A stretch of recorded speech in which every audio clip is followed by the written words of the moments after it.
So with our handsome Mr. R, ready, Ruger, come. Nice job. So we were just doing a little bit of play before we started gonna practice a few other little skills. So remember, having dog-centric outlets will be really helpful in his routine. Yes.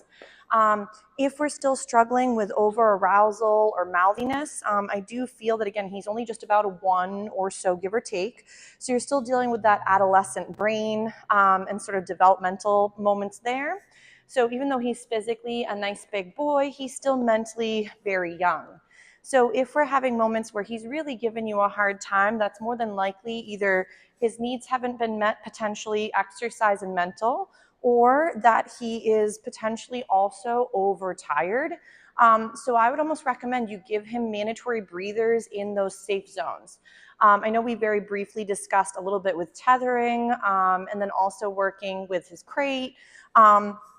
If, for example, the tethering seems to be an easier transition for him than, for example, the tethering versus the crating, do definitely check out some of those other resources I sent along on helping him build up crate associations as not being always the end of fun or as a punishment or as you guys are leaving.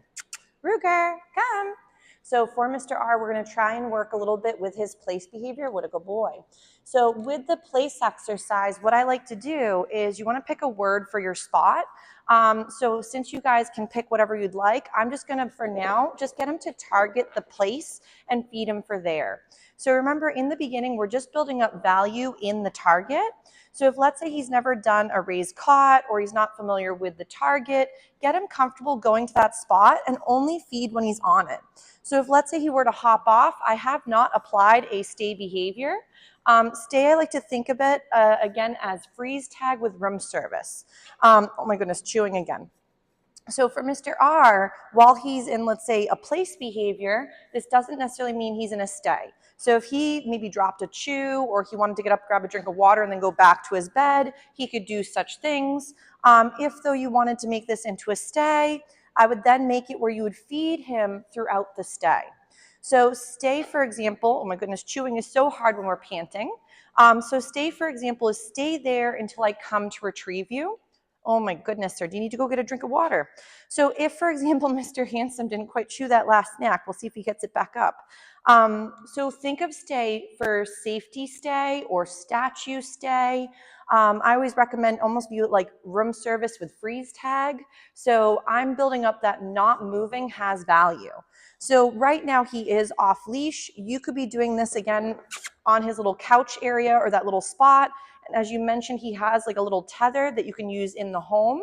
That could be another great way to build up that holding still has a benefit, where for most of the dogs, moving has more value than being stationary. So let's say he's been doing a great job on his target and I want to be able to end the behavior. I would feed him his last little snack and then I would say, all done, and then add a little bit of touch. If he didn't like touch, then don't bother, but we want him to get up, but there's no food for being released. And then we could bring him back to his spot, reapply a sit or a down, whichever you find is easiest. If he gets a little eager beaver, tries to jump, ignore, or ask for the skill you'd rather. So now again, I'm telling him to stay, and I might add a little bit of wiggles. If, let's say, me wiggling equals he gets up every time, remember the 3 Ds in training. So there might be your duration. So how long can he go between intervals of food and hold, let's say, for example, the stay. We may find in the beginning, it might be every 3 to 7 seconds he can tolerate, but anything longer, he has a harder time. If, let's say, the time frame was going amazing, then we could throw in, for example, distance or distraction. So like right now, if I was adding distance, I'd want to make sure that I'm not adding tons of distractions to the scenario or making the time frame too difficult. So right now, as he's just getting cozy going to his target spot, I'm feeding him, again, at a high rate of reinforcement to build up that going to your target has value.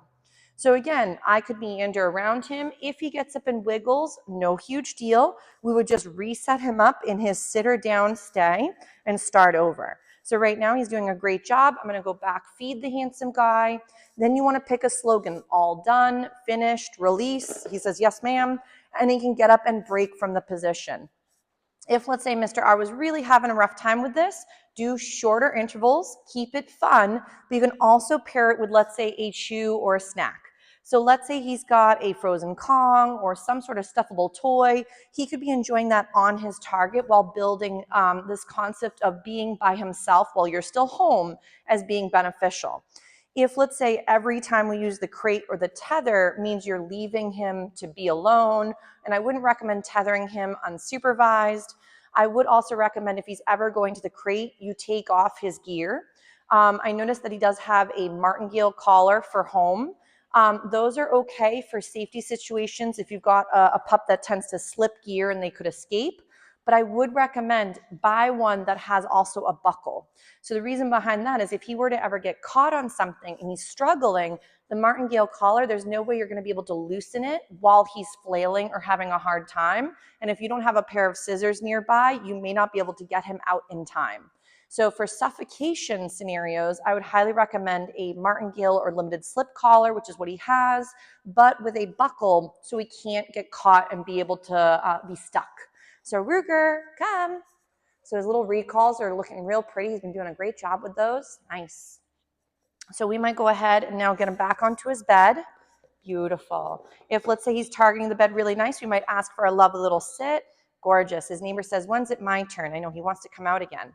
So again, as they're practicing, you might, again, just get him comfortable. Like, let's say we don't apply the stay.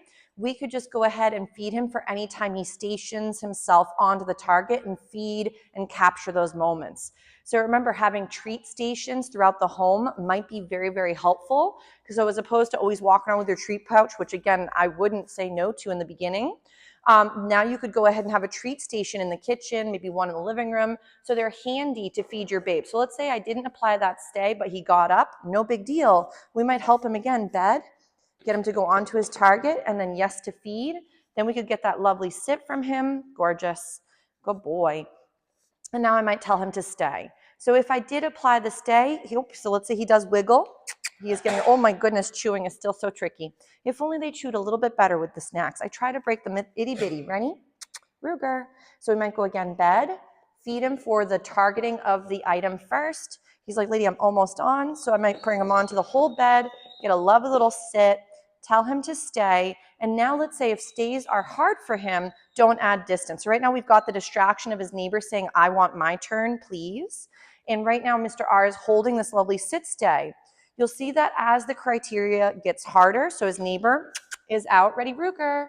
He's like, hold on, lady, I swear I lost a crumb. Ready? Bed? So we might start off, yes, what a good boy, with your duration. He said, hold on, the bed smells delicious. So duration again right now might be every few seconds he gets a snack. So the rate of reinforcement is helping build value to the bed or cot or spot, or even just anywhere in the environment that you might apply a stay. So again, if this was my stay, I'd want to feed, again, several snacks while he's in the stay to build up value in the stationary position. So now let's say I might say, all done, pat the handsome man, we get up and we wiggle, but there's no snacks for being finished with the behavior. So I would try a little bit with this bed exercise, see how it's progressing with that target, and then you can even apply this with the tether and practice throughout the day. I would make sure you're giving him appropriate shoes or things he can work on that you rotate throughout the day. So it's not always the exact same toy he's seen all day long that you're now trying to keep him busy with. So, but that was a really nice moment with him with the bed. So nice job, Mr. R.